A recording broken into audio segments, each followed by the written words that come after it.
मकसद है। जिस तरह मेवात में लोगों को एक तरफा कार्रवाई की जा रही है, सिर्फ मेवात के मुसलमानों को पकड़ पकड़ कर जेल में डाला जा रहा है।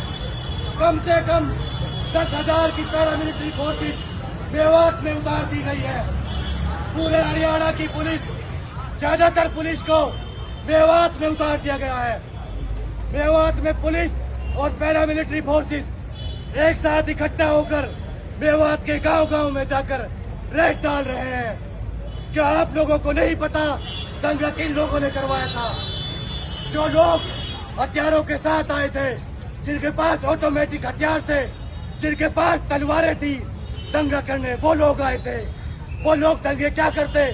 जिनके हाथ जो निहत्थे थे, उन लोगों पर इल्जाम लगाया जा रहा है। उन लोगों के घरों में एक तरफा कार्रवाई की जा रही है। 12 साल के बच्चे क्या करेंगे? 12 साल के बच्चों को गिरफ्तार किया जा रहा है। 65 साल 70 साल के बुजुर्गों को गिरफ्तार किया जा रहा है। 65 साल का और 12 साल का बच्चा क्या करेगा? उन लोगों को भी गिरफ्तार किया जा रहा है। एक और बात जो मीडिया दिखा नहीं रही है ज्यादातर, वो क्या था? ये बोल रहे हैं कि मेवातियों ने दंगा किया, मेवाती दंगा करना चाहते थे। ऐसा बिल्कुल नहीं है। उन्होंने एक दिन पहले वीडियो डाली थी। मोनू मानेसर ने कहा था, मेवातियों मैं मेवात आ रहा हूँ। जिस इंसान के ऊपर 302 की धारा हो, 307 की धारा हो, जिसने नासिर को, जुनैद को जिंदा जला दिया हो, क्या मेवाती लोगों को गुस्सा नहीं आता? मेवाती लोगों के अंदर रोष था, मेवाती लोगों के अंदर गुस्सा था। उन्होंने फिर भी कुछ नहीं करा। मेवाती लोग फिर भी शांति से देखते रहे। लेकिन प्रशासन को ज्ञापन सौंपा गया कि आप मोनू मानेसर को मत आने दो, लेकिन प्रशासन नहीं माना। प्रशासन ने मोनू मानेसर को नहीं रोका। फिर इसके अलावा दूसरा इंसान बिट्टू बजरंगी, वो कहता है मेवातियों तुम्हारा जीजा आ रहा है। बताओ तुम्हारा जीजा आ रहा है, ये बोलने की उसकी भाषा है। फिर ये लोग कम से कम 1000 गाड़ियों के साथ मेवात में एंट्री करते हैं। हर गाड़ी में तलवारें होती है, ऑटोमेटिक राइफल्स होती है, AK-47 होती है। आप लोग सोच सकते हो अगर किसी मेवाती से AK-47 मिलती या किसी मुसलमान पे AK-47 मिलती तो क्या उसको आतंकवादी नहीं बनाया जाता? क्या उसके ऊपर टाड़ा नहीं लगाई जाती? क्या उसके ऊपर UAP नहीं लगाया जाता? क्या उसके ऊपर NSA नहीं लगाई जाती?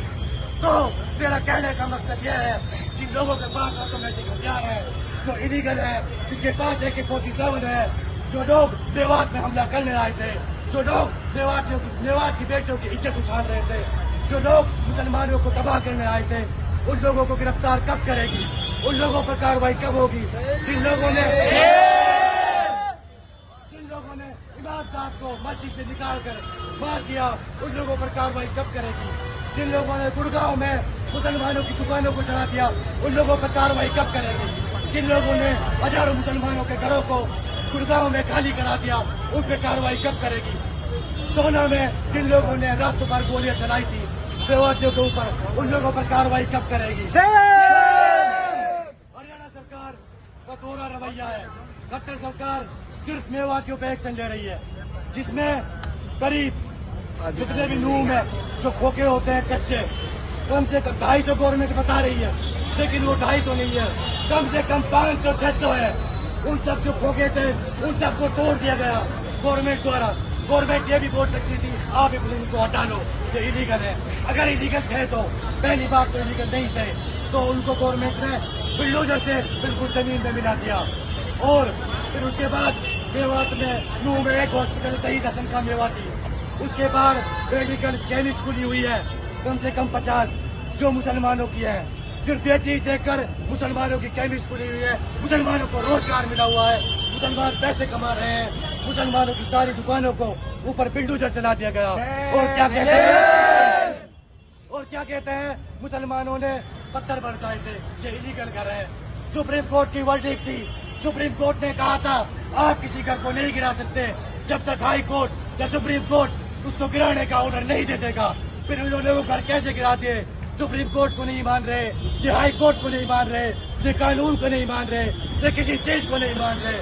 इनकी सिर्फ एक तरफा कार्रवाई किए जा रहे हैं, सिर्फ एक तरफा कार्रवाई हो रही है। और जो नून एक्ट किया है इस बार वो एक तरफा कार्रवाई कर रहा है। हरियाणा सरकार खट्टर जी है जो वो भी एक तरफा कार्रवाई कर रहे हैं। लेकिन इसमें एक वो है जो बीजेपी के सांसद है राव इंद्रजीत सिंह गुड़गांव से, जिसमें मेवात का इलाका भी आया था। उसने कहा था कि मोनू मानेसर का क्या मतलब था हथियारों के साथ मेवात में घुसने का, उनका क्या मतलब था तलवारों के साथ मेवात में घुसने का। इनका मकसद सिर्फ एक था, इनका मकसद था दंगा कराने का। एसपी एक दिन पहले छुट्टी पे चला जाता है मेवात का और फिर उसके नेक्स्ट डे दंगे हो जाते हैं 31 तारीख को। वहाँ पे पुलिस फोर्स क्यों नहीं लगाई गई, जब पुलिस वगैरह क्यों नहीं लगाई गई। दूसरी बात ये कह रहे हैं घरों से पत्थर चले, घरों से पत्थर बरसाए गए।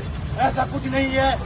जिन लोगों को ये उतारे हैं ना कोई सीसीटीवी फुटेज है ना उनकी कोई लोकेशन है, सिर्फ इनको एक टारगेट मिला हुआ है 1000 मेवात के मुसलमानों को जेलों में डालना है। तो उस टारगेट को पूरा करते हुए लोग जब मेवाती सो जाते हैं रात में अपने घरों में तो ये घरों में रेड मारते हैं, जिस तरह कश्मीर में रेड मारते हैं। मेवात को कश्मीर बनाने की कोशिश की जा रही है।